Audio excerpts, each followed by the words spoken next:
windy, but in the low 50s, I can't complain. I'm about to hop on the KLR650, go for a ride, which may be my last ride on that bike. Let's throw this in the shack really quick. I did not throw the fuel pump back in the 1190 just yet.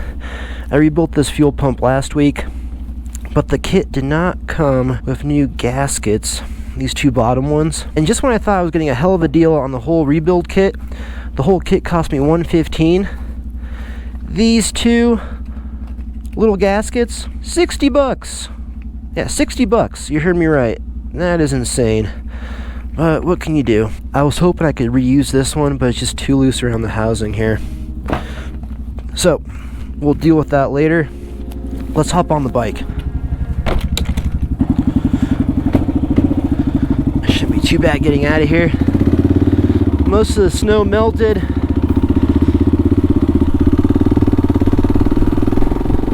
So yeah, you heard me right. The KLR may be gone tomorrow. And hopefully it'll be gone tomorrow. I've been trying to sell this thing for months now. It was my fault for posting it just a little bit too late at the end of riding season last year. I think I posted it maybe like October, maybe even November. So of course not much interest in the bike. But spring is just around the corner and I got a few people interested. I got someone coming up tomorrow at 10 a.m. Fingers crossed. I mean, this is Facebook Marketplace we're talking about. Yeah, Craigslist is the same damn thing.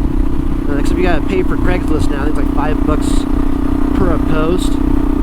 But people are just so damn flaky in that damn marketplace. I told the kid, you know, confirm with me today that you're coming tomorrow. I actually reposted the bike. I had it a little bit cheaper. I had it out for $3,800. And I got so much interest in the bike, I actually deleted the post and reposted for $4,300. So I got a little more negotiating room. I mean, I'll take 38, 39. I'm hoping we'll just settle at 4 if he likes the bike. Oh, we got some elk on the right. I don't know how well you guys can hear me. I'm sure there's some mic interference with the wind. Let's see, are these guys turning or going? Alright, I don't know what these guys are doing. Let's go. There's a bunch to the left too. Youngsters.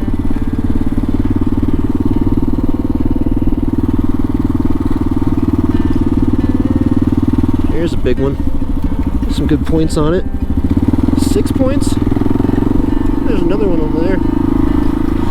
We got Uno Mas over here.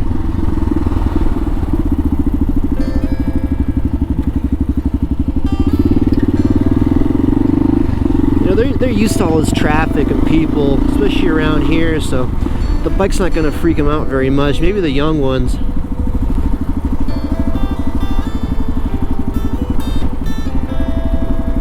Wow. Let this guy pass.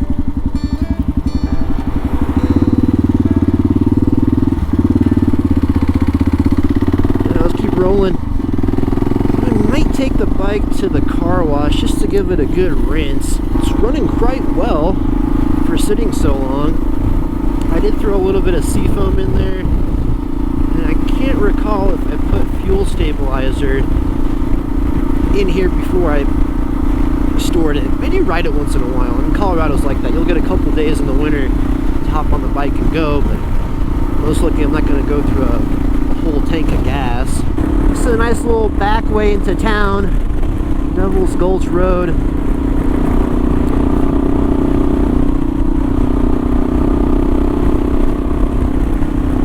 You know, I'm sad to see the bike go, but it's about time. I've had a blast owning the KLR. Such a fun bike just to get around with. 50 miles to the gallon. Cheap maintenance. And you can, if you have basic mechanical knowledge, you can pretty much do everything on this second gen KLR. third gen in the near future. I don't know, maybe in a few years once they go down in price a little bit on the used market.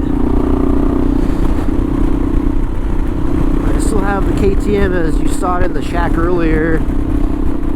I'm telling you, that bike, if I did not do the maintenance myself and had to take it to the dealership, I would not be able to afford it.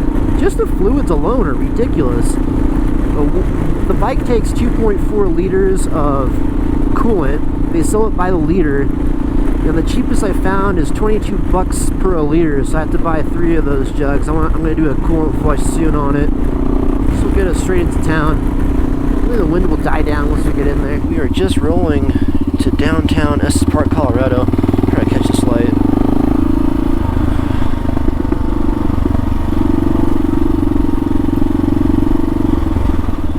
Well, that's smart. The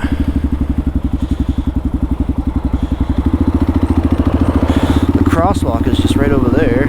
You know, I'm starting to see a lot more used T7s on the market. Nice thing about the used ones, most of these have a bunch of goodies on them already. They're somewhat fairly priced. They're not, you know, people aren't going crazy and marking them up to like 14, 15 grand anymore. I'm kind of over the hype. I really wanted one of those bikes, but after contacting multiple dealerships and just either not hearing anything back or, you know, no call back, no emails. I'm sure they had plenty of people bugging them about the T7s, but I had no response from a bunch of dealers. Actually, one dealer down in Littleton did reply to my email and gave me a nice explanation on how the pre-order works. So I could have snagged one for this season, but I'm holding off because Europe, for some reason, has the new models with the LCD, or TFT, I always forget what the hell it's called, but the nice color display and a few little minor changes like the LED turn signals and something else.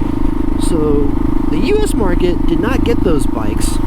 I don't know why, but they're not getting them imported this year to the US. Europe got them, so I'm holding off, just knowing that most likely the US will be getting those updated models next year. And what's the point of buying a brand new bike knowing there's going to be an update to the machine just one more year? And especially buying brand new. I've never bought a brand new bike off the showroom floor, so if I'm going to do that, I want the latest model. So I found the coolant for $11.90 on Amazon. That was the best price. MotorX coolant, just what the factory recommends. It's 3.0, that's the pinkish stuff. The 5.0 is the blue coolant, and it's got pink in there, so we're not mixing different coolants, so it doesn't gunk up in there. Always make sure you use the same color coolant and the same brand if you can. I'm still waiting on that. It's going to come in March 1st, so next video, most likely a coolant change on the KTM 1190, which, man, these KTM engineers, they don't make it easy. You cannot get to the coolant unless you remove the gas tank. It's a V, so there's 2 cylinders, and there's drain plugs from rear and front cylinder to get all the coolant out. They're kind of hard to get to, but there's 2 extra drain plugs on that thing. And pretty much just drain the coolant, you know, from the radiator there, which is in the front, but you gotta take the gas tank off to get it to all this stuff. And you also have to lift the front tire so many millimeters off the ground to get all the coolant out of the cylinder heads, because I guess it's just sitting at the wrong pitch if you do not do that, and there's still going to be some of the old stuff left inside. So to burp the system, you know, you top it off, you leave the cap off, but you got to get the gas tank back on, hook up the fuel line, hook up the fuel pump, run it, have it burp, take off the fuel tank one more time, disconnect everything, take off the fuel tank one more time, top it off, and cap it off, and you're good. So it's a bit of a process. It's not going to be terribly hard. Just many more steps involved than a coolant change in something like this. There's your cap right there. You just get to it, drain it, whatever. You'll be done in about 15 minutes with this bike. So I'm kind of starting to question my own sanity with owning that 1190. But man, once you get on that bike, that thing's just such a ripper. Off the highway, on the dirt roads, and on the pavement. Let's get going behind this guy. Should be approaching the car wash soon. That's going to be my last stop for today. It's about 5 p.m. currently, and the sun's going to go down around 6. Okay, here we are. Car wash. Let's pop in here.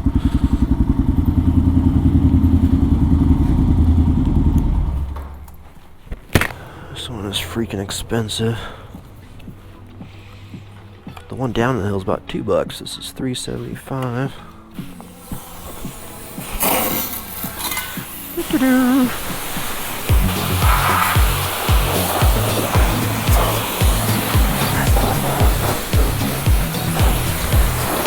Oh, soap is coming out of that. Let's get a little scrub down.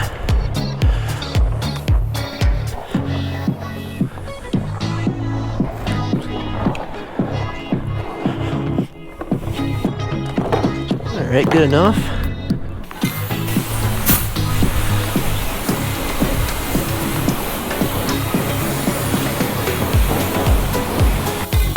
$4.36.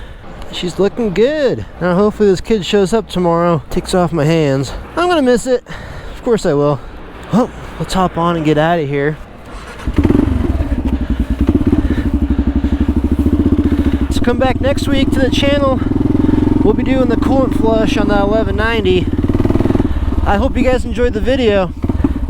I'll catch you in the next one.